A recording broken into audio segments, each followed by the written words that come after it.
Greetings, everyone, and welcome to SpaceWeek Live, episode 121 on Sunday, June 5th, 2022.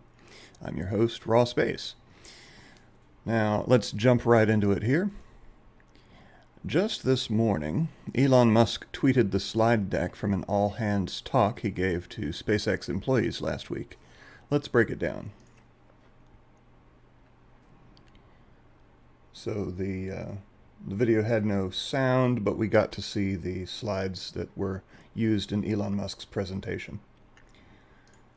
So record-breaking launch cadence, averaging a launch per week. If we look at the summary of SpaceX launches from Wikipedia, there have been 22 Falcon 9 launches thus far in 2022, and as of June 5th, we're actually in the 22nd week of the year, or 42% of the way through the year. That averages out to just about one SpaceX launch per week. And that brings their total to 131 launches since the last failure 6 years ago, which was, of course, Amos 6, which didn't even launch. It exploded on the pad. Now, according to the chart, there are 32 more planned commercial and government launches this year, and 4 more planned Starlink launches.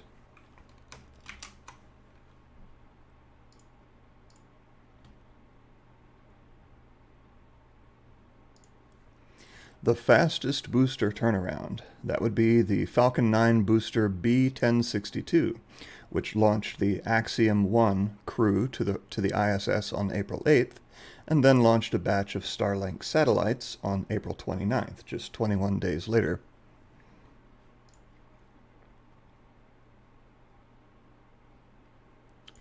A 160 successful launches.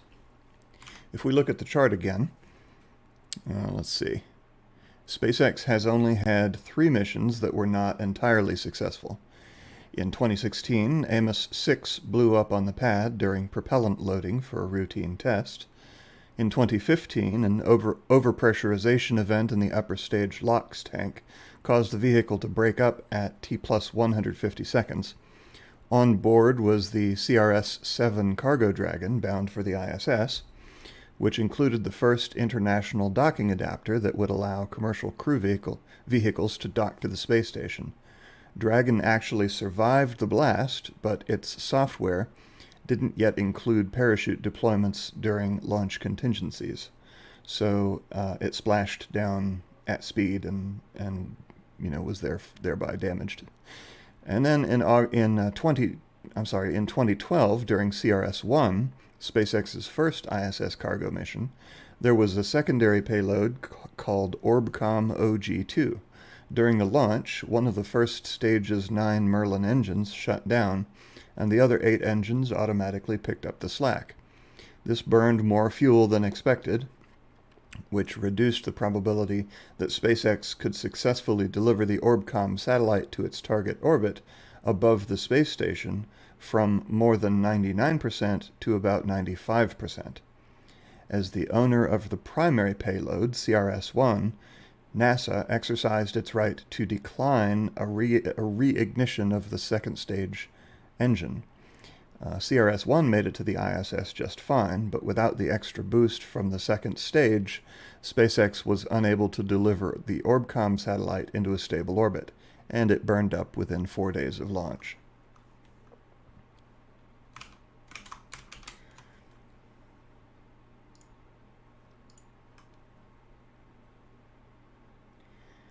Up to 4 Falcon Heavy missions in 2022.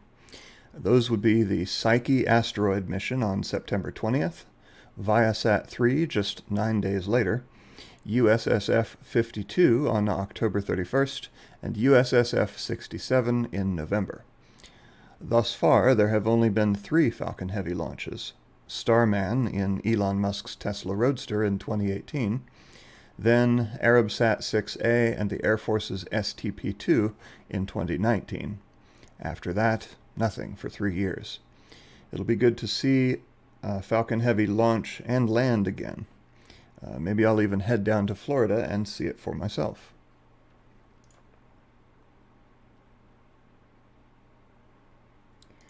Tenth anniversary of the first Dragon flight to the space station.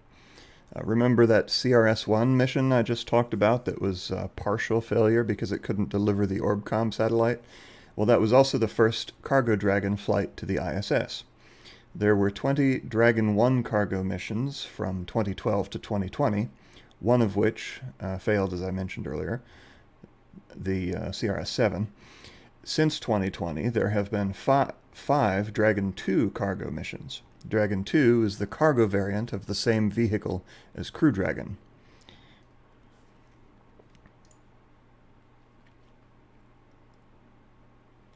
First all-civilian crew to the space station. Axiom 1 launched back in April with 4 civilian crew members, including retired astronaut Michael Lopez Alegria, and stayed on the station for 15.5 days, almost twice as long as originally planned, due primarily to uncooperative weather. Now, it wasn't SpaceX's first all-civilian mission. That would have been Inspiration 4, which launched in late last year, late 2021, I think it was September.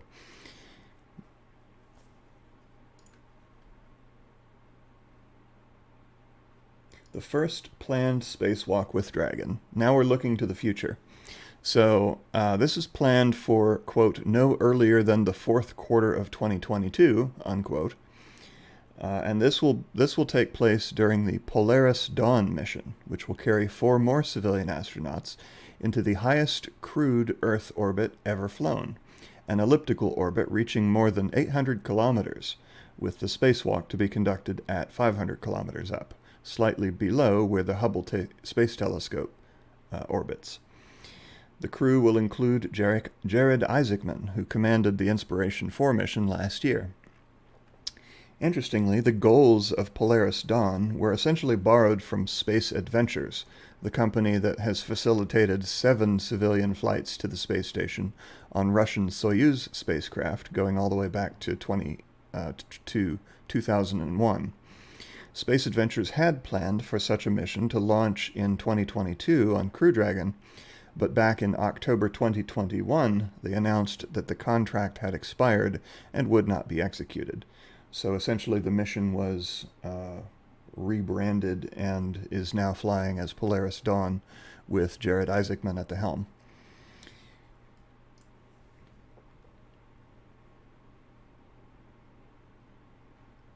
Third anniversary of version 0.9 launch of Starlink. So in the past 3 years, SpaceX has launched 2,653 Starlink satellites.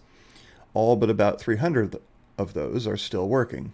The largest two sources for lost Starlink satellites were the deliberate deorbiting of all 60 satellites from the first launch, when they were in their testing phase, and the geomagnetic storm last February 3rd that prevented 38 of the 49 Starlink satellites from reaching their target orbit. If you recall, there was a solar storm that puffed up the Earth's atmosphere. The satellites were put into a safe mode where their antennas were retracted, and they were basically oriented edge on into their orbital path, and to minimize their cross section. And because of that orientation, by the time they were able to emerge from that safe mode, they were no longer able to boost themselves into a safe orbit, and they thereby deorbited over various parts of the world.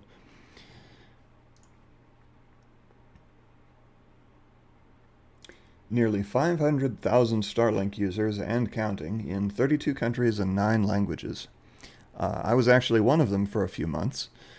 I beta tested Starlink until this past January, when I canceled my subscription primarily due to the cost. I already have Google Fiber gigabit landline internet service, and so with the greatly reduced channel revenue due to the inscrutable YouTube algorithm, Starlink was putting me in the red. So now Dishy sits behind me, looking round and pretty, which, let me go full screen. There it is. See if I can point backwards and reversed. There we go. There's Dishy.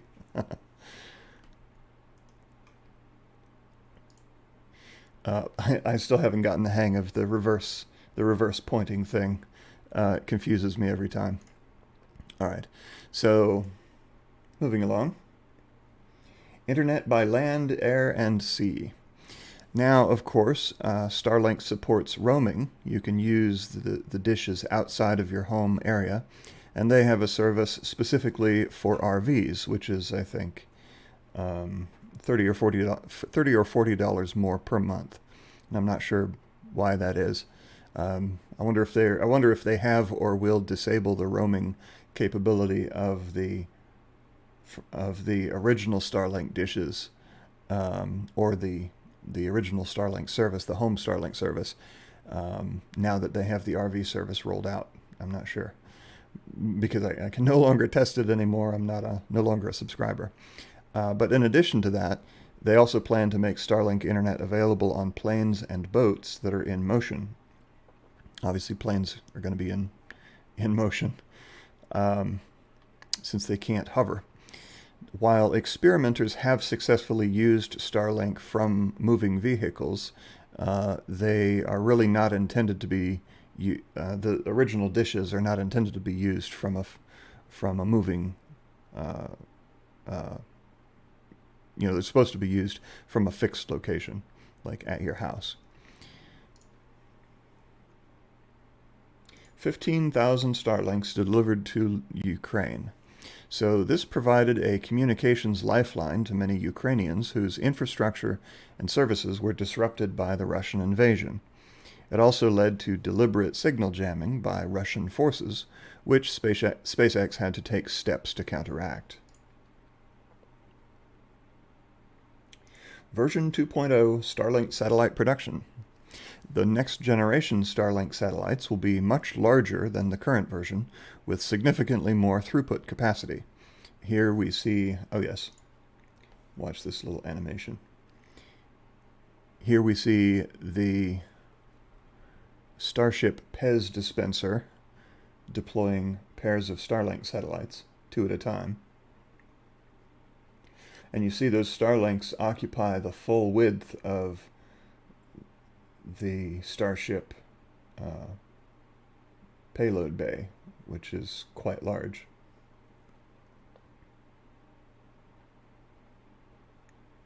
Elon actually, in response to somebody mentioning that it looked like a PEZ dispenser, Elon said maybe they should make a Starlink model PEZ dispenser I think that would be completely appropriate. All right. Starship 24, booster number 7, and Raptor 2.0. Recall that Elon's big speech a couple of months ago featured Booster 4 and Starship 20 with a modified booster height, or a revised booster height of 69 meters. Oh, Elon. Starship orbital test flight. This has been planned and anticipated for a long time, but SpaceX has been waiting for the FAA's repeatedly delayed programmatic environmental assessment of the Starbase launch site. As for an exact date for the orbital test flight, we'll have to wait and see. You know, it was supposed to maybe launch in May. Obviously, that didn't happen due to additional delays from the FAA. So I think everything is waiting on the FAA. And, you know, once we get a firm date on the test flight, I will have coverage for you here on Raw Space of that flight.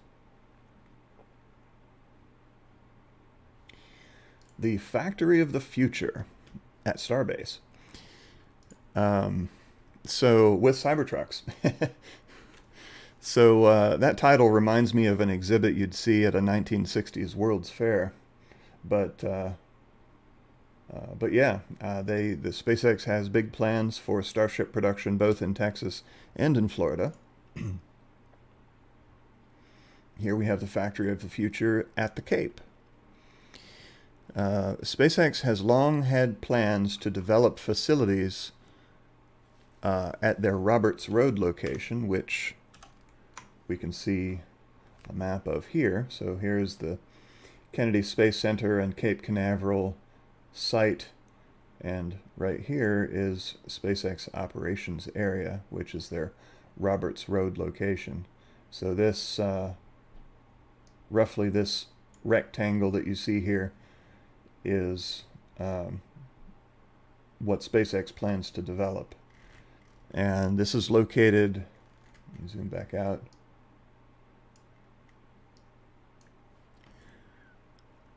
This is located about 2 kilometers from the Kennedy Space Center Visitor Complex and a 10-kilometer drive from Launch Complex 39A. Now, this road you see next to the SpaceX Roberts Road location, this is not the crawler way, this is a highway. Now, this is, what is it? It's the Kennedy Parkway. The crawler way goes from the Kennedy Space Center. It surrounds the vehicle assembly building, and then extends out to the launch complexes 39A and B. It's an interesting little squiggle there. Anyway, I love looking at maps, pardon me. There's another squiggle. Is that natural? What is that? Is it a... That's weird. That is not natural. I don't think. In any case, maybe somebody familiar with Kennedy Space Center can explain what those squiggles are. I presume they don't have off-road dirt track racing at Kennedy Space Center.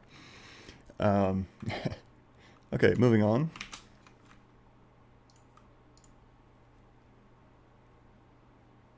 Making life multiplanetary. Now, it looks like we're seeing a habitat on Mars at the edge of the Valles Marineris canyon with the blue sunset, which is how the sun appears when it sets on Mars, and comets, or perhaps incoming starships making deliveries. That's always been the stated goal of SpaceX, although they and we still have a long, long road before we can reach that point. So, in other news, we have some space events from this past week.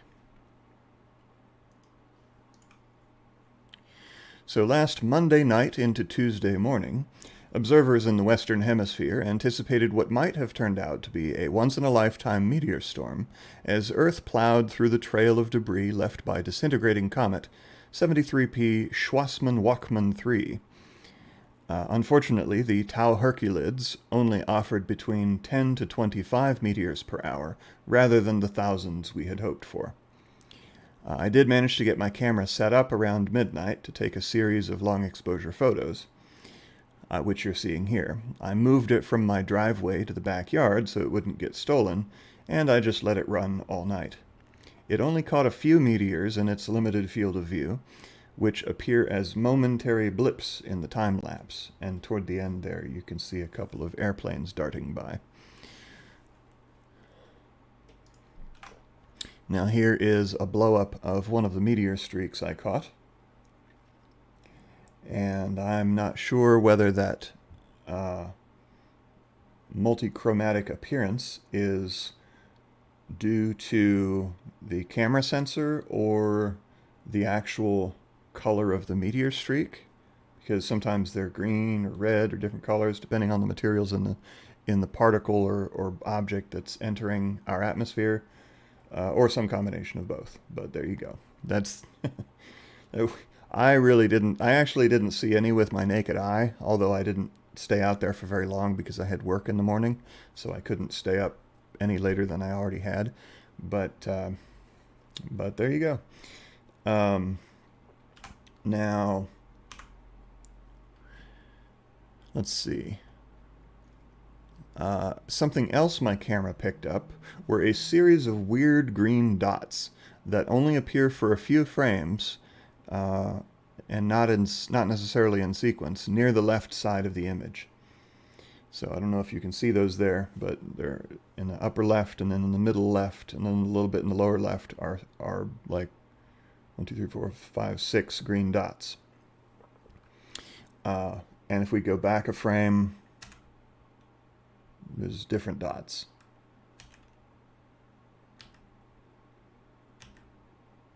Now, this is a 4K display that I'm showing this on, so I don't know if you can see this, but in the upper left, if you look to the southeast of that green dot, there is a very tiny red dot that does not move from frame to frame.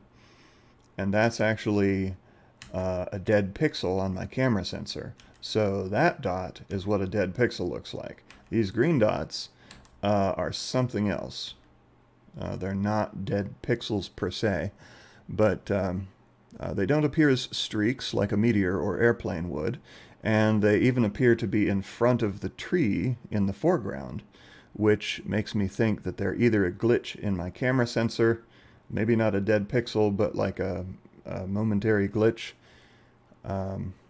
because my camera is about 12 years old now, or that there's somehow a reflection inside the lens from an unknown light source. But my guess would be that it's just a sensor glitch, especially since the dots are appearing in front of the tree. Obviously, they're not something in the background. And all of the dots appear about the same size, and they don't appear to move like anything else. You know, they don't appear to move at all. They exist in one frame and they don't exist in the next frame.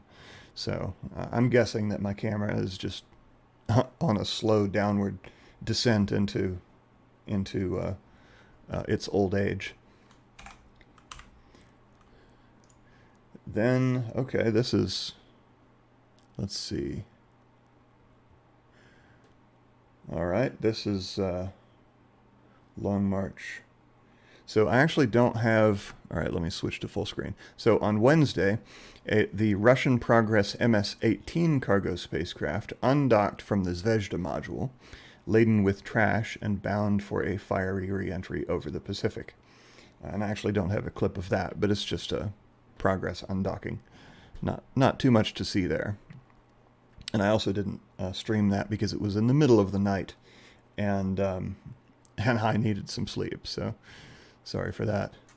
Then on Thursday, a Long March 2C launched 9 GSAT-5 remote sensing and communication satellites from Xichang Satellite Launch Center in southwest China.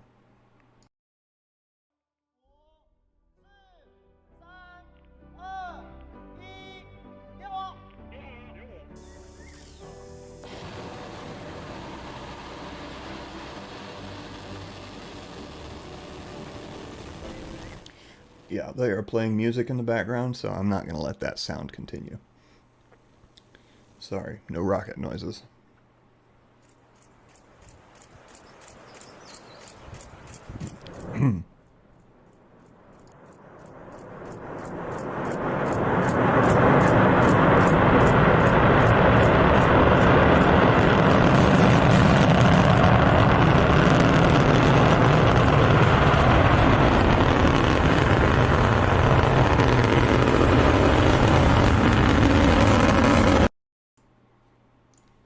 And here we go with the animations.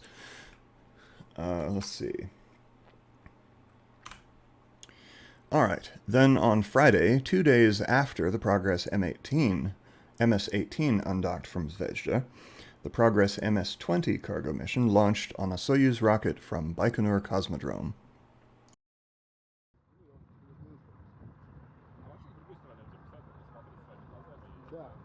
Auto sequence has been initiated. We have a command for engine sequence start. We have engine ignition, turbo pumps building up to flight speed, and the second umbilical has retracted. And liftoff. Liftoff of the Progress 81, its destination, the world's only orbital laboratory, the iconic International Space Station. And I have to take a moment to correct the NASA commentator there. The International Space Station is not the world's only orbiting laboratory. The Chinese space station is also up there. And although it is not, well, it was not manned until early this morning, which I'll get to in a minute, it's still an orbiting laboratory that is deserving of recognition. Whoa, that camera. All right. And Progress docked just 4 hours after launch.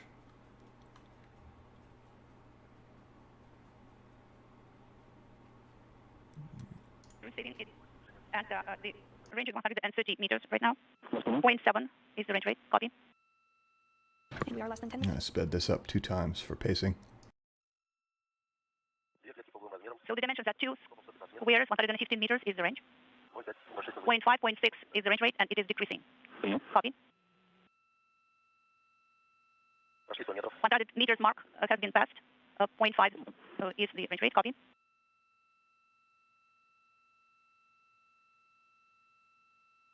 Final approach continuing as planned.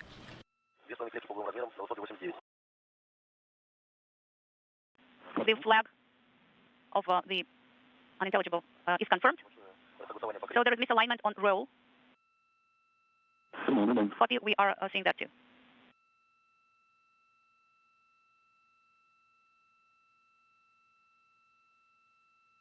Now the roll is correct. There is no... Not even sure what I'm looking at here. Oh, that's the... No, that's not the Progress. That's the ISS view of Progress approaching. There we go. Here we can see.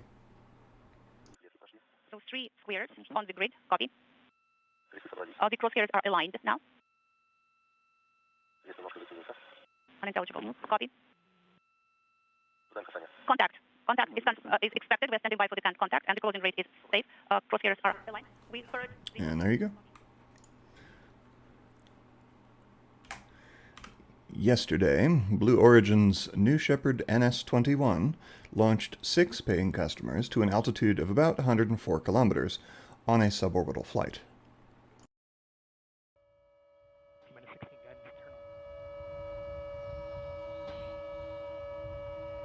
T-minus 10, 9, 8, 7, 6, 5, 4. Command engine start. 2, 1.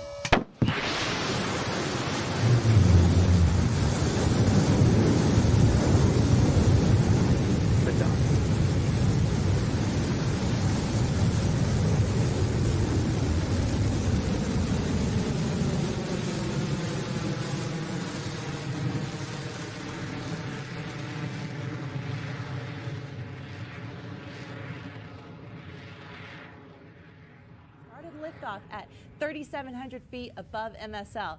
That's about how far we are above sea level out here in Launch Site 1. So, as with all New Shepard flights, it flew straight up, and then the capsule at the top detached from the booster, and they both ballistically ascend to their apogee, and then begin falling again, and then the booster lands itself propulsively, and the capsule lands under parachutes. Here's the booster landing, which looked completely terrifying because it came in so fast, but this is by design, and it did what it was supposed to do.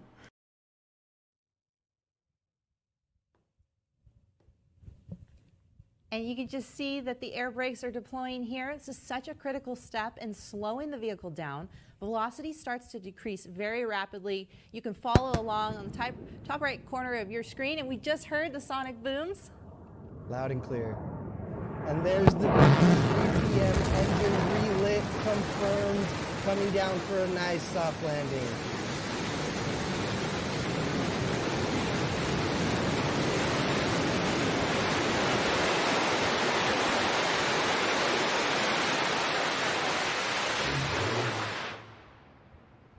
And booster touchdown. Welcome back, New Shepard. Welcome back to our 6th astronaut. When that shot first showed the mountains in the background, I was like, holy crap, this thing is going to crater. But nope, it had enough thrust to slow its descent rate to 0 and then reposition itself over the pad. It just looked pretty harrowing from a distance here. And here is the capsule landing, descending under parachutes and cushioned by a retro thrust system at the last moment. What a great shot there. Guadalupe Peak, the tallest mountain in Texas, behind, of course, our 3 parachutes and our 6 astronauts in their crew capsule. Now, Kaya, keep in mind that here in West Texas, in the desert, we kick up a tremendous amount of dust. But it is a very, very soft landing.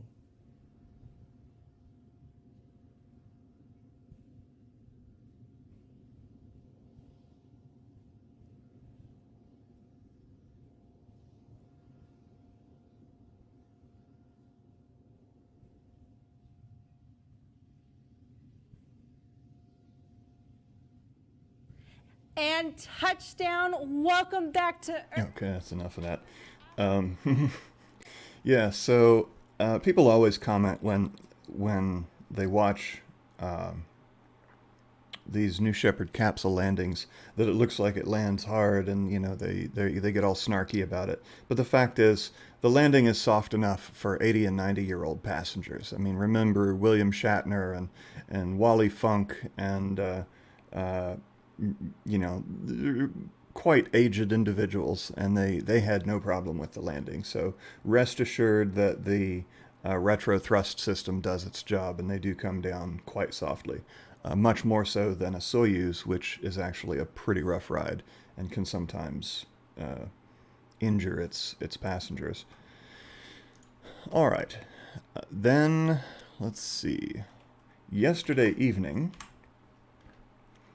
a Long March 2 launched the Shenzhou 14 crew spacecraft with 3 taikonauts bound for the Chinese space station: Commander Chen Dong, who previously flew on Shenzhou 11, Liu Yang, who flew on Shenzhou 9, becoming China's first woman in space, and Kai Shuzhe on his first mission. Try to get those names right.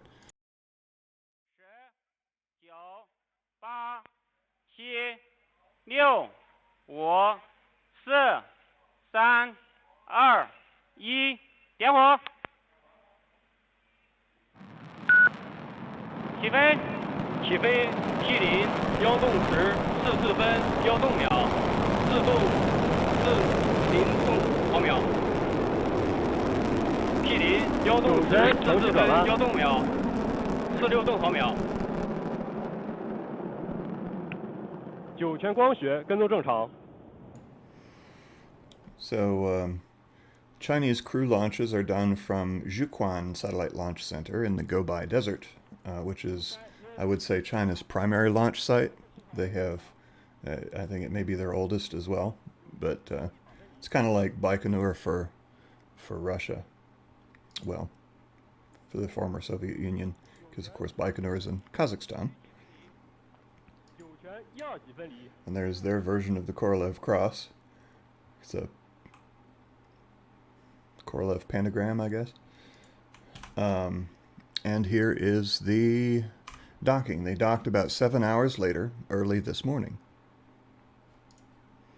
I'm going to play this at... Actually, I think it's already sped up. 好，我们看到在逐渐接近的过程之中呢，因为我们的摄像机不是正对着这个对接口，所以它是向侧向来进行滑动的。Boop. The CSS snoot. And the hatch opening.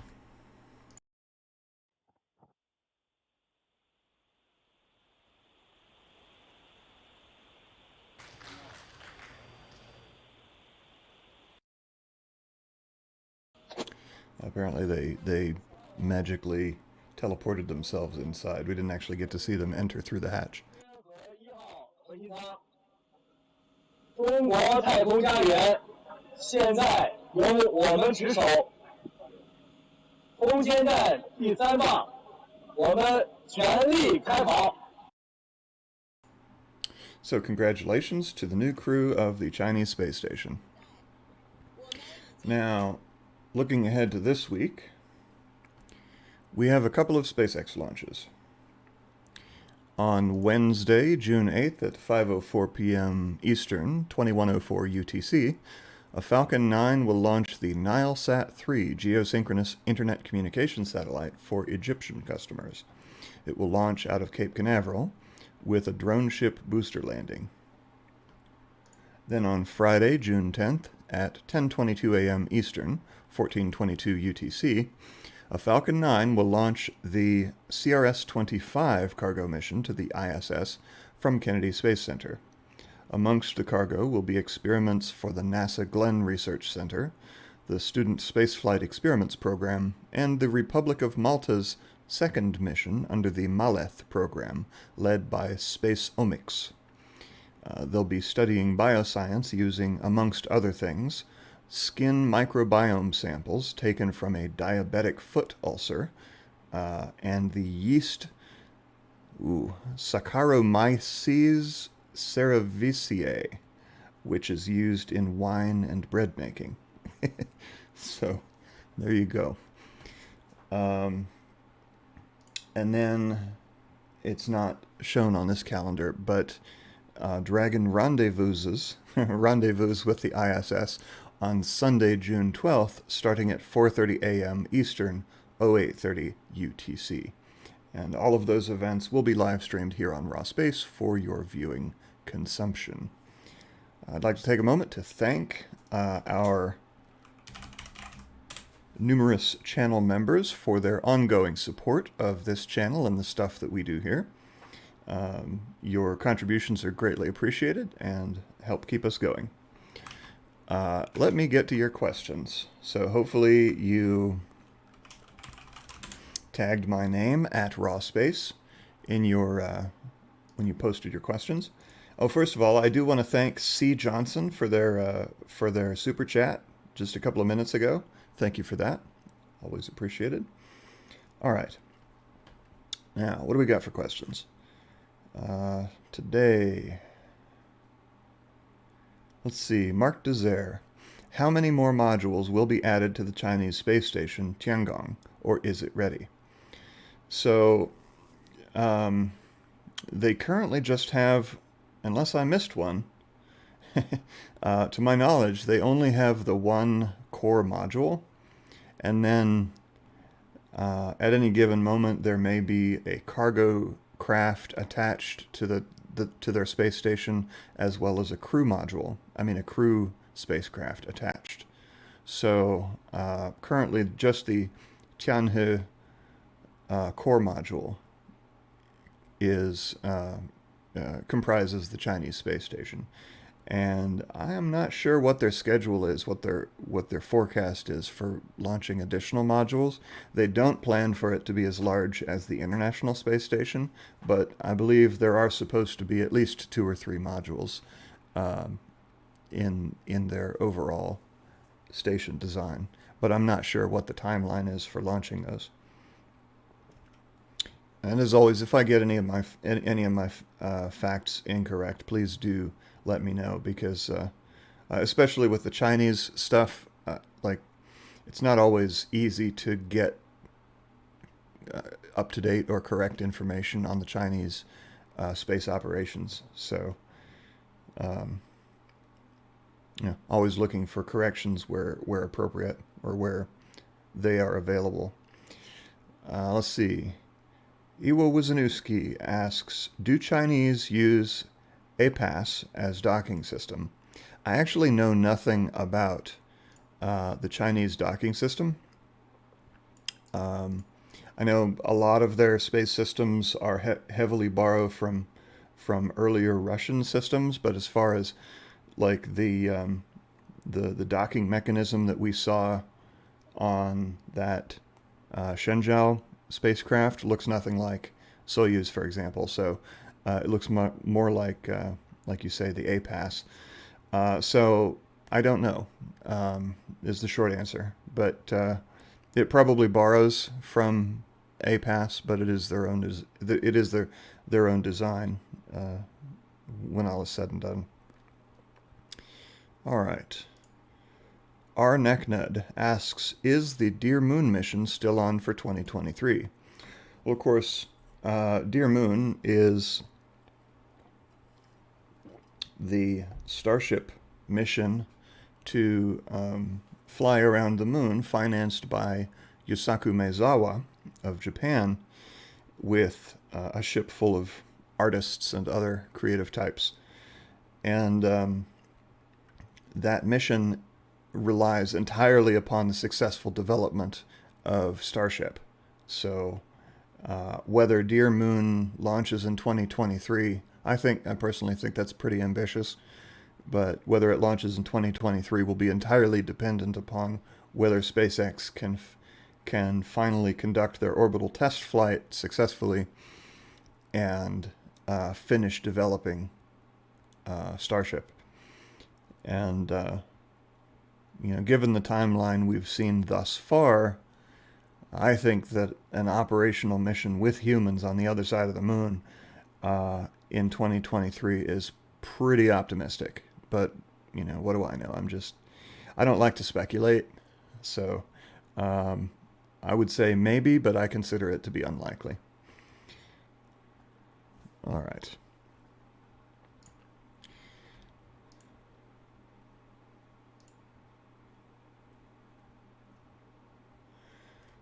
Let's see. Okay, so Snow Kittens, thank you for the details, says that this is regarding the Chinese space station. Currently there is Tianhe core module. They will add both Wentian and Mengtian modules with this crew. This is the current plan for the foreseeable future. All right. So 2 additional modules, Wentian and Mengtian. There's a spare core module in case something went wrong with the first one. There are plans to use that, but that would be further in the future if it happens at all. All right. So, any more questions? Oh, C. Johnson says we should get humans on Venus. That would be very difficult, considering humans haven't even sent a spacecraft to Venus that lasted for more than a few minutes before it got crushed and disintegrated by the atmospheric conditions there and the temperatures. All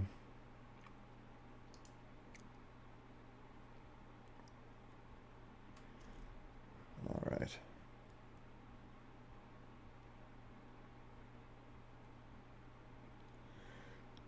Okay. Point taken. Hans Kivit about speeding up the pacing of the presentation. I'm not sure if I can do that, but I can always try.